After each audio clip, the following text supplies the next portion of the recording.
శూన్యములో నుంచి, అక్కడ ఏది లేకపోయినా దేవుడు దాన్ని సృష్టిస్తాడు.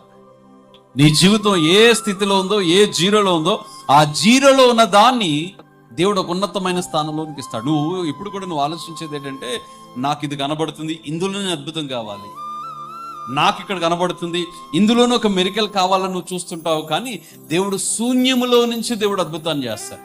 నశించిన దాన్ని ఆయన వెతికి రక్షించడానికి వచ్చాడు.